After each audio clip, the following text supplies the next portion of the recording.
Kumar sir, இந்த தேர்தல் இடைத்தேர்தல் அப்படிங்கிறது கொஞ்சம் வேகமாக வரணும், அதான் ஜனநாயகத்திற்குரியது. பட் முதலமைச்சருடைய இந்த வேகம் உடனடியாக நடத்தணும் அப்படிங்கிறது இவங்க சொல்கிற மாதிரி கொஞ்சம் லேட்டானால் அது தாவேக்காவுக்கு ஒரு பெரிய காம்படிஷனை கொடுக்கும் அப்படிங்கிறதுனால அப்படி அப்படி அப்படி தான் அவர் நினைக்க கூடும். ஏன்னா இப்போ ஆரம்பத்தில் சேர்ந்த பிரிந்த அங்கேருந்து அதிமுகவிலிருந்து விலகிய அந்த எம்எல்ஏக்களுக்கு மரகதம் குமரவேல், அதுக்கப்புறம் சத்யபாமா, ஜெயக்குமார், இசக்கி சுப்பையா இவர்கள்லாம் விலகி இருப்பது என்ன தியாகத்தில் விலகியிருக்காங்கன்னு எடுத்துக்கணுமா? நம்ம ஒரு வாழ்நாளில் ஒருத்தருக்கு ஒரு கவுன்சிலர் ஆகணுங்கிறதே பெரிய கனவு. ஒரு சட்டமன்ற உறுப்பினராகி 15 நாள் 10 நாள் கூட ஆகலை, அதுக்குள்ளே விலகி கீழே ரெசிக்னேஷன் கொடுத்துட்டு நேராக மேலே அடுத்த 10 செகண்டில் மேலே போய் சார்ஜ் எடுக்காங்க, தாவேக்கால் சேர்றாங்க. இருங்க சார், தப்பு எங்கே நடந்தாலும் தப்பு தான், யார் செஞ்சாலும் தப்பு யார் நடந்தாலும் தப்பு.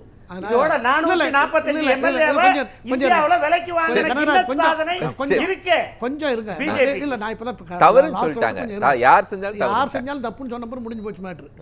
ஆக மேலே போய் ஜாயின் பண்ணாங்க. இது எல்லாருக்கும் ஒரு பெரிய சந்தி. எங்கே இப்படி நடந்ததில்லை. தேர்தல் நடந்து ஒரு 15 நாளையில் தொகுதிக்கே போகலை, ரிசைன் பண்ணிட்டு என்ன காரணம்னு சொல்லப்படலை. அதுக்கு ஒரு கேஸ் நடக்குது, அந்த கேஸ் வழக்கு நடந்து கொண்டு இருக்கிறது. அந்த வழக்கில் அது நியாயமான ரிசிக்னேஷனாக எடுத்துக்க முடியாது, எல்லாருக்கும் தெரியும். 5 வயசில் விவரம் தெரிஞ்ச குழந்தையிலேருந்து 100 வயசு கிழமை வரைக்கும் தெரியும் அது நார்மலாக நடந்தது அல்ல அப்படின்ட்டு. அது என்னதுக்கு நடந்ததுங்கிறது ஆண்டவனுக்கு தான் வெளிச்சம். தீர்ப்பு கோர்ட்டு நீதி தீர்ப்பு என்ன வருதோ அதை பார்த்துக்கலாம். ஆனால் இந்த அசாதாரணமான சூழ்நிலையை நீதிமன்றம் ஜஸ்ட் லைக் தட்டாக எடுக்காது. அது மட்டும் நான் உறுதியாக சொல்கிறேன். ஏன்னா அந்த நீதிபதி பற்றி நான் அறியப்பட்டிருக்கேன். அவர் என்சி ராகவாச்சாரியுடைய பிரதர்னு நினைக்கிறேன். அவரோட லட்சுமி நாராயணன் தான் அந்த வழக்கை நடத்துகிறவர்.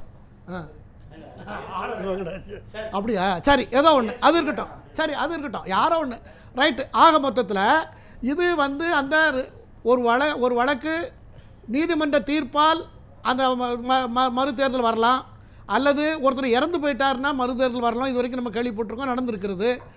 10 நாளில் தேர்தலில் ஜெயிச்சுட்டு பல கோடி ரூபா செலவு பண்ணி ஜெயிச்சதாகலாம் பேசப்பட்டு 10 நாளில் திரும்ப விலகி அடுத்தால 10 செகண்டில் இன்னொரு கட்சியில் சேர்ந்த அது நீதிமன்றத்துக்கு போனால் அது நார்மலாக எடுத்துக்க முடியுமான்னு நீங்கள் வியூவர்ஸ்டே விட்டுருவோம். அதை அவங்க எடுத்துக்கிட்டோம். அதனால் அந்த வழக்கு தீர்க்கிற வரைக்கும் இது தீர்க்க முடியாதுன்னு சொன்னது சட்ட ரீதியாக சரின்னு நான் சொல்கிறேன். அவங்கெல்லாம் வேறு கருத்தில் சொல்லியிருந்தாலும் கூட என்னுடைய பார்வை முதலமைச்சருடைய கோரிக்கையை நீதிமன்றம் எப்படி எடுத்துக்கும்? இல்லை, முதலமைச்சர் கோரிக்கை, அதாவது சார் பொதுவாகவே கோரிக்கையெல்லாம் அங்கே கோரிக்கை நீதிமன்றத்தில் போய் கோரிக்கைங்கிறதெல்லாம் கிடையாது. முதலமைச்சராக போக முடியாது. அவர் பார்ட்டிங்கிறதுனால போயிருக்காரு. அங்கே அதெல்லாம் எடுபடாது, யாராக இருந்தாலும் சரி. அங்கே லா தான். இவருக்கு என்ன வேணால் இருக்கலாம். நம்ம இந்த சூட்டாக நம்ம தேர்தலை நடத்தினா நம்ம ஜெயிச்சிடலாம். அவங்களும் நம்மளை நம்பி வந்துட்டாங்க. நம்ம கட்சியிலே 1008 பிரச்சனை இருக்குது. ஒவ்வொருத்தரும் தடி எடுத்தவங்களும் தண்டக்காரங்களாக ஆகிட்டு இருக்காங்க. திருமாவளவன் பேச்சு ஒரு மாதிரி இருக்குது, கம்யூனிஸ்டுக்கு பேச்சு இவரெல்லாம் என்ன நடத்துகிறாரு, அவர் என்ன சொல்கிறாரு, ஒன்று நடக்கிறதெல்லாம் தவறு, விஜய்க்கு தெரிந்தால் நடக்குதா அல்லது விஜய்க்கு தெரியாமல் நடக்கிறதா, அல்லது விஜய்க்கு தெரிஞ்சால் நடந்தால் நாங்கள் உடனே வெளியேறிடுறோம், தெரியாமல் நடந்தால் அவர் திருத்தட்டும் அப்படின்னு சண்முகம் சொல்லுகிறார். இப்படி எல்லாருமே ஒவ்வொருத்தரும் ஒவ்வொரு ஆங்கிளில் அங்கங்கே யாரை பற்றியும் கவலைப்படாமல் பேசிகிட்டு இருக்காங்க. சட்டமன்றத்தை பொறுத்தவரையில் முதலமைச்சர் சொல்ல வேண்டிய பதிலையும் மற்ற அமைச்சர்கள் சொல்ல வேண்டிய பதிலையும் ஒரே 1-2 அமைச்சர்கள் தான் சொல்லி கொண்டிருக்கிறார்கள். அது பர்டிகுலராக திரு ஆதவ் அர்ஜுன் தான் எல்லாத்துக்கும் பதில் கொடுத்துட்டு இருக்கார். அதுவும் நிறைய விமர்சனமாகுது. அப்புறம் சட்டமன்றத்துக்குள்ளே நடந்த விவாதங்கள் எல்லாம் பொதுக்கூட்டத்தில் நடக்கிற பேச்சு தான். இவர் சொன்னதெல்லாம் அவர் நண்பர் கோலப்பன் அவர்கள் கோவப்பட்டாங்க. அது கோவப்பட வேண்டிய அவசியம் இல்லை, அவங்களுக்கு டியூன் பண்ணணுங்கிறது தான் நம்ம பேசுகிறோம். வெறுப்புலாம் ஒன்றும் கிடையாது, யாருக்குமே இருக்க முடியாது. இப்போ தமிழ்மணி சார் பேசினார், கனகராஜன் நண்பர் பேசுகிறார், இவர் பத்திரிகையாளர் பேசுகிறாருன்னா வெறுப்பெல்லாம் கிடையாது. நம்ம சட்டமன்றம் பெரிய பெரிய ஆளுங்க இருந்த சட்டமன்றம், இந்தியாவுக்கே வழிகாட்டின சட்டமன்றம். அவர்கள்லாம் இருந்த இடத்துல சம்பந்தமில்லாத விஷயங்களை பற்றி பேசி அரசியல் பேச்சு பேசிக்கிட்டு கொண்டு இருக்கக்கூடாது என்பதற்காகத்தான் இதை பேசுகிறாங்க. அவர் சில ஆண்டுகள் நடந்த சம்பவத்தை தான் சொன்னேன். அன்னைக்கு லைவ்ல இல்ல, அன்னைக்கு லைவ்ல தெரியுது. பொதுவா தான் சொல்றேன். அவர் மக்கள் பார்க்கறாங்க அந்த எண்ணம் அவங்களுக்கு இருக்கு. அதுக்காக நான் சொல்றேன். அது இது நோக்கம் அப்படி இல்லை. ஒரு ஆட்சியை மக்களால் தேர்ந்தெடுக்கப்பட்ட ஆட்சியை குறை சொல்லிக்கொண்டே இருக்க வேண்டியது நோக்கம் அல்ல. தேர்தல் என்பது எதற்காக நடக்கிறது? மக்கள்கிட்ட இருக்கிற பல்வேறு குழுக்களில் ஒரு மெஜாரிட்டி குழுக்கள் தேர்தலால் தேர்ந்தெடுக்கப்பட்டு அதிகப்படியான மக்கள் வாக்களிக்கப்பட்டு பட்டால் அந்த குழு அரசாங்கத்தை அமைக்கும், அது ஆட்சி நடத்தும். இவ்வளோ தான் தேர்தல். அந்த தேர்தலில் நண்பர் கனகராஜ் சொன்னது போல் அந்த தேர்தலில் ஸ்பெஷல் அதிகாரம் 324 இந்தியன் கான்ஸ்டியூஷன் ஆர்டிகல் 324 தெளிவாக கொடுக்கப்பட்டிருக்கிறது. தேர்தல் சம்மந்தப்பட்ட முடிவுகளை அவங்க எடுக்கலான்னு. அதனால் தேர்தல் ஆணையம் எடுக்கிற முடிவு தான் அதில் இறுதியான முடிவு. இப்போ இந்த விஷயத்தில் ஒரு 4 காரணத்தை மனுதாரர்கள் ஜோடிச்சிருக்காங்க. ஒன்று, திருச்சி கிழக்கில் அறிவித்தது, குழந்தைகளை பற்றி குழந்தைகளை உங்கள் அப்பா அம்மா கிட்ட நீங்களே சொல்லுங்கள் அப்படிங்கிறது போல் ஒரு கருத்தை சொல்லிட்டதாக அதை ஒரு குற்றச்சாட்டை வைத்திருக்கிறார்கள். சொத்து அதே போல் தேர்தல் கணக்கு சமர்ப்பிக்கவில்லை என்றுதான் பதிவுகளில் இருக்கிறது. தேர்தல் கணக்கை சரியாக சமர்ப்பிக்கவில்லை, எல்லா கவர்மெண்ட் வெப்சைட்லேயும் அப்படி தான் இருக்குது. அது ஒரு பெரிய கொஸ்டின், அது ரொம்ப முக்கியமான கொஸ்டின். அதுபோல் அதுக்கு அடுத்தால் எடுத்துக்கொண்டால் ஃபாரின் ஃபண்டு வந்திருக்கிறதாக சொல்லியிருக்கிறார்கள். எஃப்ஆர்சிஏ இதை பற்றி விஜய் அதை மறுத்திருக்கிறார். ஆக இப்படி ஒரு 3-4 காரணங்கள், ஆமாம், அதில் மெயினாக குறிப்பிட்டிருக்கார்கள். அது சம்மந்தமாக இது மெயின்டெனபிலிட்டியா அல்லது நாட் மெயின்டெனபிளாக இருக்கிறத தான் இப்போ 3ஆம் தேதி கேஸ் போட்டிருக்காங்க. அது மெயின்டெனபிள் ஆனால் தான் அடுத்தால கேஸுக்குள்ளே போகும். இப்போ அட்மிட் பண்ணணுமா, முழு கேஸையும் விசாரிக்கணுமா, தள்ளுபடி பண்ணணுமா அப்படிங்கிற நிலையில் தான் இப்போ இந்த விவாதங்கள் போய் கொண்டிருக்கிறது. ஆகையினால் இதில் இருக்கிற சில அம்சங்களை பார்க்கும் பொழுது இதில் அந்த அதாவது ஆர்டிகல் 120 ஆர்பிஐ ஆக்ட் 123 இதில் அப்ளை ஆகுங்கிறது என்னுடைய கருத்து.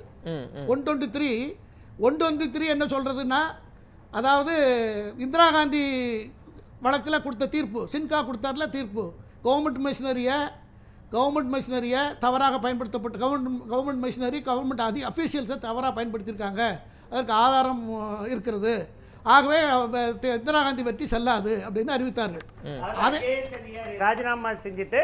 ராஜினாமா செய்யாமல் உதவி செய்தார், அவ்வளவுதான் குற்றச்சாட்டு. ஆக இந்த வழக்கில் ஒரு மனிதருக்கு இருக்கிற உரிமை, ஜனநாயக உரிமை, தேர்தல் அவங்க இஷ்டப்படி தேர்தல், பிள்ளையா இருக்கலாம், யாரா வேணா இருக்கலாம், குழந்தையா இருக்கலாம், யாரா இருக்கலாம், ஒரு மனிதருக்கு ஒவ்வொருத்தருக்கும் சுய சிந்தனையோடு தேர்தலில் வாக்களிக்கக்கூடிய தேர்தலை நடத்தக்கூடிய அதிகாரம் தேர்தல் ஆணையத்துக்கும் வாக்களிக்க வேண்டிய உரிமை மக்களுக்கும் இருக்கிறது. குழந்தைகள், சின்ன குழந்தைகளை ஏவி விட்டு சினிமா நடிகருங்கிறதுனால இவர் அவங்களை நிறைய வழக்குகள் வரும்ல சார், அவர்களுடைய இன்ஃப்ளூயன்ஸால நிறைய ஒவ்வொரு தொகுதிகளிலும் இப்படி வழக்கு வந்தா நிறைய வழக்குகள் வரும்ல. இல்ல சார், இது ரொம்ப முக்கியமானது. இது ரொம்ப ஃப்ரேமா பேசி இது எப்படின்னாக்கா இது அவர்களுடைய ஓன முடிவெடுக்கிற நிலைமையை மாத்திருக்கு. சரி, அந்த நிலைமை வந்தால் அது ஓனா டிசிஷன் எடுக்கல நீதிபதி அதை பார்த்தால் 123 அது வரும். ஒரே வரதுக்கு நாங்கெல்லாம் சின்ன பிள்ளைகளா இருக்கும்போது வீடு வீடா போய் கொண்டு போய் நோட்டீஸ் அது அந்த காலம், இது இந்த காலமா? ஒரு நிமிஷம் இருங்க. எங்க அப்பாட்ட, எங்க மாமாட்ட, எங்க சித்தப்பாட்ட நாங்க சொல்லி ஓட்டு போடுவோம். நான் நடைமுறையே சொல்றேன். ஜட்ஜி அப்படி பார்க்காருன்னு தெரியாது. சரி, என்னுடைய பாயிண்ட் ஆஃப் வியூ நீங்க சுத்தி வளைச்சு அப்படி கொண்டாடற இருங்க. என்னுடைய பாயிண்ட் ஆஃப் வியூ என்னன்னா, வாக்காளர்கள் அவர்கள் சுய சிந்தனையோடு வாக்களிக்கிறதுக்கு இதுல இடையூறு ஏற்பட்டிருக்கிறதா? அந்த குழந்தைகள் வாக்குச்சாவடிக்குள்ள போய் நின்னு எங்க அப்பா ஓட்டு போடுங்க சொன்னாங்களா? அதுவும் ஒரே ஒரு கேள்வி. அந்த குழந்தைகள் வீட்ல சொல்லுவாங்க, அவங்களோட உரிமை. வாக்குச்சாவடிக்குள்ள எந்த குழந்தைகளாவது போய் ஓட்டு போடுங்கன்னு சொன்னாங்க. தேர்தல் ஆணையம் விதியில அது சொல்லியிருக்கு. தேர்தல் ஆணையம் அந்த வாக்குச்சாவடிக்குள்ள அவங்க சுதந்திரமா போறாங்க. பேசுவோம். சார், எங்க பாருங்க, இல்ல கேளுங்க, நான் எங்க அப்பாட்ட சொல்லுவேன், எம்ஜிஆருக்கு ஓட்டு போடுங்கன்னு சொல்லிருக்கேன். அதனால அன்னைக்கு ஓட்டு போடுற உரிமை இல்லனாலும் நான் ஓட்டு போடுங்கன்னு சொல்லிருக்கேன். நம்ம வீட்ல நல்லா புரிஞ்சுங்க. நம்ம வீட்ல நம்ம குழந்தைகள்கிட்ட பேசுறது, குழந்தைகள் நம்மகிட்ட பேசுறது அதெல்லாம் வேற. சட்டம் தெளிவா இந்த மாதிரிலாம் வரும்னு வகுத்தாங்களே, தெளிவா கோலப்பன் சார்